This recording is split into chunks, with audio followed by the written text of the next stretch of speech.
Hello दोस्तों, welcome to my channel GK Educart channel में आप सभी का एक बार फिर से हार्दिक स्वागत है।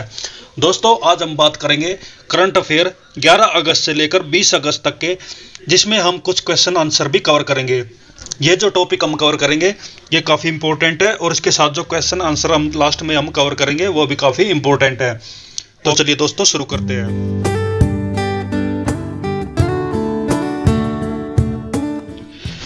फर्स्ट टॉपिक आपके लिए बनता है, अमेरिका ने स्वीडन और फिनलैंड को नाटो के सदस्य के लिए अनुमोदन किया है। स्वीडन और फिनलैंड जो कि नॉर्वे कंट्री के पास में है। नॉर्वे, स्वीडन, फिनलैंड ये तीन कंट्री है जो कि यूरोप में पड़ते हैं। नॉर्वे जहाँ पर नोबेल पुरस्कार दिया जाता है। नोबेल पुरस्कार 6 प्रकार के होते हैं, उनमें से एक पुरस्कार स्वीडन के द्वारा भी दिया जाता है। तो ये दोनों कंट्री ने रिक्वेस्ट किया था अमेरिका को कि उनको भी नाटो कंट्री का सदस्य बनाया जाए।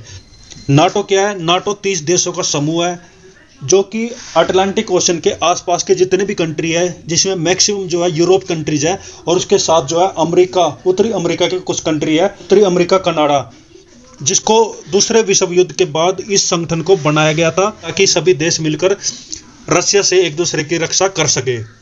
नाटो की फुल फॉर्म है नॉर्थ अटलांटिक ट्रीटी ऑर्गेनाइजेशन, जिसको हिंदी में बोला जाता है उत्तर अटलांटिक संधि संगठन। अमेरिका ने स्वीडन और फिनलैंड को इस संगठन में जुड़ने की अनुमति दे दी है। अमेरिका के राष्ट्रपति है जो बाइडेन, जिसने 9 अगस्त को इन दोनों देशों को नाटो में शामिल होने के लिए अपनी परमिशन दी है। इसके ऑफिशियल डॉक्यूमेंट्स पर हस्ताक्षर कर दिया है। यूक्रेन में रूस की सैन्य कार्रवाई की प्रतिक्रिया में स्वीडन और फिनलैंड ने नाटो की सदस्यता के लिए आवेदन किया था, जबकि रूस इसके खिलाफ दोनों देशों को लगातार चेतावनी देता आ रहा है। इससे पहले यूक्रेन भी नाटो संगठन का सदस्य बनना चाहता था, लेकिन रशिया उसके खिलाफ था। इसलिए मार्च में रशिया ने यूक्रेन पर अटैक किया और अभी तक यह युद्ध चल रहा है। सेकंड है, बिहार में नीतीश कुमार ने मुख्यमंत्री पद की शपथ ली है। अब बिहार में मुख्यमंत्री नीतीश कुमार जो है लगातार बिहार के मुख्यमंत्री बने रहेंगे, लेकिन उसकी पार्टी को सपोर्ट कर रही है राष्ट्रीय जनता दल, कांग्रेस, वामपंथी दल और एक निर्दलीय विधायक।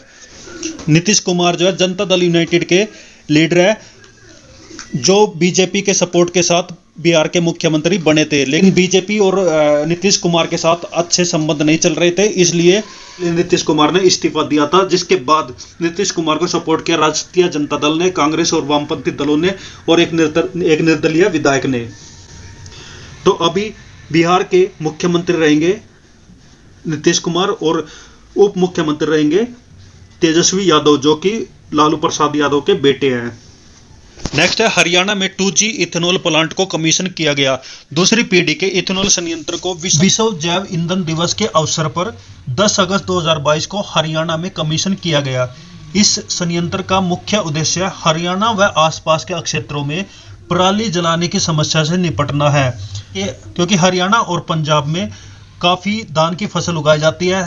धान की फसल समाप्त होने के बाद उसका बचा हुआ घास फूस जो होता है, जिसको पराली बोला जाता है, उसको जलाया जाता है, जिससे काफ़ी प्रदूषण फैलता है। तो उस समस्या से निपटने के लिए इस प्लांट को कमीशन किया गया है, इस प्लांट को बनाया गया है।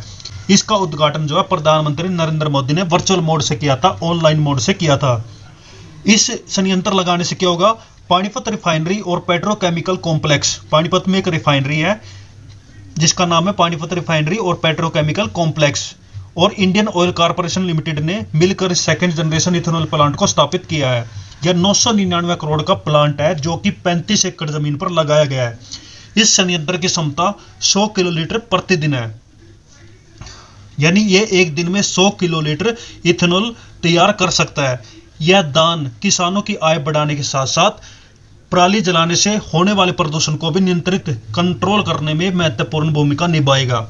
यह प्लांट एक दिन में 750 टन धान के भूसे को संशोधित करके प्रतिदिन 100 किलोलीटर इथेनॉल को उत्पादन करेगा।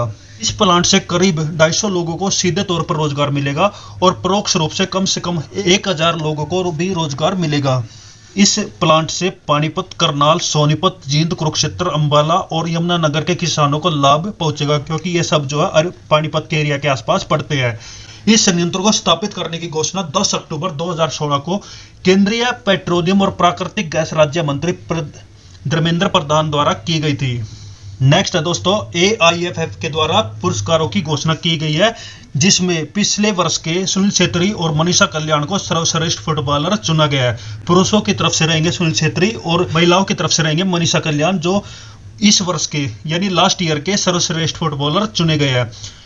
सुनील छेत्री जो भारत के फुटबॉलर कप्तान है, उसको लगातार 7वीं बार यह खिताब जीता है, जबकि मनीषा पहली बार इस पुरस्कार के लिए चुनी गई है। दोस्तों आगे है उड़ान योजना के बारे में, उड़ान स्कीम के बारे में, जिसके 5 वर्ष पूरे हुए हैं। उड़ान की फुल फॉर्म बनती है उड़े देश का आम नागरिक। इसको नागरिक उड्डयन मंत्रालय के द्वारा चलाया गया था और इस योजना की शुरुआत की गई थी 2016 में। अब इसका उद्देश्य क्या था? इसका उद्देश्य था हवाई सेवा के माध्यम से छोटे और मध्यम शहरों को आपस में जोड़ना। 2014 में भारत में सिर्फ 74 हवाई अड्डे थे, एयरपोर्ट थे। यह संख्या बढ़कर 141 हो गई है। अब तक इस योजना के द्वारा 58 हवाई अड्डों को, 8 हेलीपोर्ट यानी कि हेलीपैड को, जहां पर हेलीकॉप्टर को उतारा जाता है, और 2 वाटर एयरड्रोम को, तो कुल मिलाकर 68 गंतव्यों को आपस में जोड़ा है। और 2026 तक कुल मिलाकर 220 गंतव्यों को आपस में जोड़ने का प्लान है। आगे दोस्तों देखते हैं, 15 अगस्त 2022 को देश भर में 76वां स्वतंत्रता दिवस मनाया गया है। भारत 15 अगस्त 1947 को आजाद हुआ था, तो यह भारत की 75वीं यानी कि 75th एनिवर्सरी है। 75 ईयर्स को डायमंड जुबली बोला जाता है, लेकिन भारत के प्रधानमंत्री नरेंद्र मोदी ने इसका नाम रखा है आजादी का अमृत महोत्सव। तो इस स्वतंत्रता दिवस पर भारत के प्रधानमंत्री नरेंद्र मोदी ने लाल किले से लगातार 9वीं बार राष्ट्रीय ध्वज को फहराया है और राष्ट्र को संबोधित किया है। प्रधानमंत्री ने जय जवान जय किसान जय विज्ञान का जो नारा था, उसमें जय अनुसंधान को भी जोड़ा है। जय जवान जय किसान का नारा लाल बहादुर शास्त्री ने दिया था, लेकिन अटल बिहारी वाजपेयी जी ने जय विज्ञान को इसके साथ जोड़ा था, और अब प्रधानमंत्री नरेंद्र मोदी ने इसमें जोड़ा है जय अनुसंधान। नेक्स्ट है दोस्तों, चीन का एक पोत है यानी कि समुद्री जहाज है, जिसका नाम है युआन वांग 5। उसको श्रीलंका के हम्बनटोटा बंदरगाह पर उतारा है। भारत के लिए चिंता का विषय है। क्योंकि इस पोत का आमतौर पर जासूस के रूप में यूज किया जाता है, जिसे लेकर भारत ने अपनी चिंता व्यक्त की है। यह पोत जो है श्रीलंका के अंदर 16 से 22 अगस्त तक रहेगा। भारत के लिए चिंता क्यों है? क्योंकि हम्बनटोटा बंदरगाह कोलंबो से लगभग 250 किलोमीटर की दूरी पर स्थित है। क्योंकि श्रीलंका ने चाइना से कुछ कर्ज लिया था, उसके बदले इस पोर्ट को यानी इस बंदरगाह को चाइना को लीज पर दिया है। 99 साल के लिए लीज पर दिया है। नेक्स्ट है दोस्तों, जम्मू कश्मीर में दुनिया का सबसे ऊंचा पुल, जिसका नाम है चिनाब रेल ब्रिज, जो चिनाब नदी के ऊपर बनाया गया है, उसको अंतिम आर्क के साथ जोड़ा गया है। फाइनल कंस्ट्रक्शन है, जिसके बाद इस पुल को रेडी कर दिया जाएगा और इसका ऑपरेशन शुरू हो जाएगा। जो इसके बारे में पढ़ लेते हैं। जम्मू कश्मीर में विश्व के सबसे ऊंचे रेल पुल को 14 अगस्त को इसके अंतिम आर्क यानी गोल्डन ज्वाइंट के साथ जोड़ा गया है। यह रेल पुल जम्मू कश्मीर में रियासी जिले के कोरी इलाके में चिनाब नदी पर निर्माणाधीन है। यह विश्व का सबसे ऊंचा रेल पुल होगा। इस पुल के दोनों सिरों को high strength friction grip bolt की मदद से जोड़ा गया है, जिसका नाम रखा गया है जो गोल्डन ज्वाइंट। यह कश्मीर को सीधा राष्ट्रीय रेल नेटवर्क से जोड़ता है। यह उधमपुर श्रीनगर बारामूला रेल के लिए लिंक परियोजना के तहत बनाया गया है। चिनाब दरिया की सतह से 359 मीटर की ऊंचाई पर इस पुल के अंतिम आर्च से जुड़ते ही कोडी और बक्कल रेलवे स्टेशन आपस में जुड़ जाएंगे। यह पुल जो है पेरिस के एफिल टावर से 30 मीटर ऊंचा है। पुल का अभी 98% निर्माण पूरा हुआ है, जिसको दिसंबर 2022 तक पूरा कर लिया जाएगा। इस पुल को बनाने में 1436 करोड़ रुपए खर्च हुए हैं। 17 स्तंभों पर बने इस पुल की कुल लंबाई है 1315 मीटर।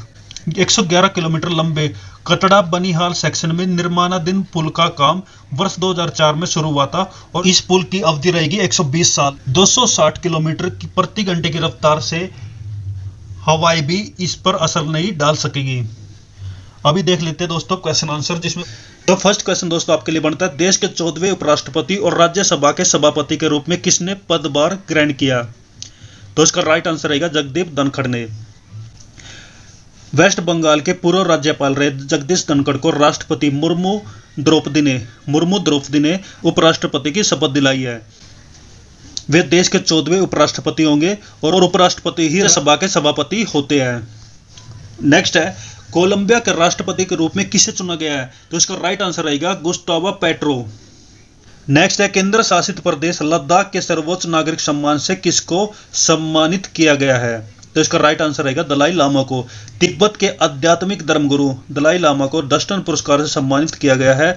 दलाई लामा को मानवता के लिए, विशेष रूप से केंद्र शासित प्रदेश के लिए उनके महत्वपूर्ण योगदान के लिए सम्मानित किया है। यह इस पुरस्कार का छठा संस्करण था जिसे लद्दाख स्वायत्त पहाड़ी विकास परिषद के द्वारा दिया जाता है। नेक्स्ट क्वेश्चन बनता है, कौन सा देश ओमिक्रॉन वैक्सीन को मंजूरी देने वाला विश्व का पहला देश बन गया है? तो इसका राइट आंसर रहेगा यूनाइटेड किंगडम। तो यूनाइटेड किंगडम ओमिक्रॉन वैक्सीन को मंजूरी देने वाला विश्व का पहला देश बन गया है। नेक्स्ट है, निम्नलिखित में से किस संगठन ने स्वतंत्रता दिवस के अवसर पर पृथ्वी से 30 किलोमीटर ऊपर भारतीय राष्ट्रीय ध्वज को फहराया है? तो इसका राइट आंसर रहेगा स्पेस किड्स इंडिया।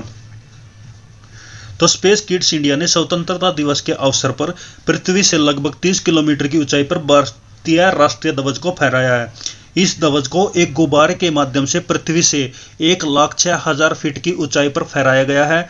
यह कार्यक्रम प्रधानमंत्री नरेंद्र मोदी के द्वारा शुरू किए गए आजादी के अमृत महोत्सव और हर घर तिरंगा अभियान के तहत था, जिसे भारत की आजादी के 75 वर्ष पूरे होने के उपलक्ष्य में शुरू किया गया था। नेक्स्ट है, हाल ही में फ्रांस का सर्वोच्च नागरिक सम्मान शेवलियर डे ला लीजियन दी होनूर किसे दिया गया है? तो इसका राइट आंसर रहेगा शशि थरूर को। तो फ्रांस की सरकार ने वरिष्ठ कांग्रेस नेता और तिरुवनंतपुरम केरल के सांसद शशि थरूर को सर्वोच्च फ्रांसीसी नागरिक सम्मान से नवाजा है। फ्रांस सरकार ने कांग्रेस नेता को उनके लेखन के लिए और भाषणों के लिए यह पुरस्कार देने का फैसला किया है। नेक्स्ट है दोस्तों, भारत ने किस पड़ोसी देश को डोर्नियर मैरीटाइम टोही विमान उपहार स्वरूप भेंट किया है? तो इसका राइट आंसर रहेगा श्रीलंका। भारत ने श्रीलंका के एक वायुसेना बेस में एक विशेष कार्यक्रम में द्विपक्षीय राष्ट्रीय की समुद्री सुरक्षा को मजबूत करने के लिए एक डोर्नियर समुद्री टोही विमान उपहार स्वरूप भेंट किया है। इस नए विमान की मदद से श्रीलंका बड़े पैमाने पर हिंद महासागर क्षेत्र की सुरक्षा कर सकेगा। नेक्स्ट है, किस केंद्रीय मंत्रालय ने स्माइल 75L की शुरुआत की है? तो इसका राइट आंसर रहेगा सामाजिक न्याय और अधिकारिता मंत्रालय। तो केंद्रीय सामाजिक न्याय और अधिकारिता मंत्रालय ने आजादी के 75 वर्ष पूरे होने पर 75 नगर पालिकाओं के भीख मांगने वाले लोगों के लिए एक पुनर्वास की पहल शुरू की है।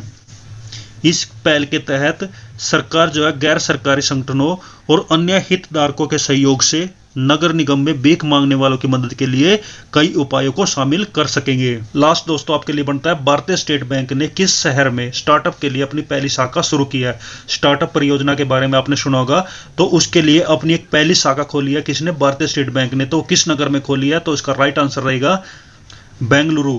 तो भारतीय स्टेट बैंक ने बेंगलुरु में स्टार्टअप के लिए अपनी पहली शाखा शुरू की है। शाखा का उद्देश्य स्टार्टअप को प्रोत्साहित करना है। एसबीआई के अध्यक्ष दिनेश खारा ने इस शाखा का उद्घाटन कोरमंगला में किया है। तो दोस्तों ये थी आज की वीडियो, जिसमें हमने 11 अगस्त से लेकर 20 अगस्त तक के करंट अफेयर और इंपॉर्टेंट टॉपिक कवर किए हैं। दोस्तों आपको ये वीडियो कैसी लगी? अगर आपको ये वीडियो अच्छी लगी है तो वीडियो को जरूर लाइक करें, शेयर करें। और मेरा चैनल है जीके एजुकार्ड, जिसको मैंने कंपटीशन एग्जाम के लिए बनाया है, जिसमें मैं कंपटीशन एग्जाम से जुड़े जितने भी सब्जेक्ट हैं उनके ऊपर वीडियो बनाता रहता हूँ। तो आप भी कंपटीशन की तैयारी करते हैं तो आप इस चैनल से जुड़ सकते हैं। तो दोस्तों बेस्ट ऑफ लक सभी को, खुश रहिए, मुस्कुराते रहिए। थैंक यू, जय हिंद, जय भारत, वंदे मातरम।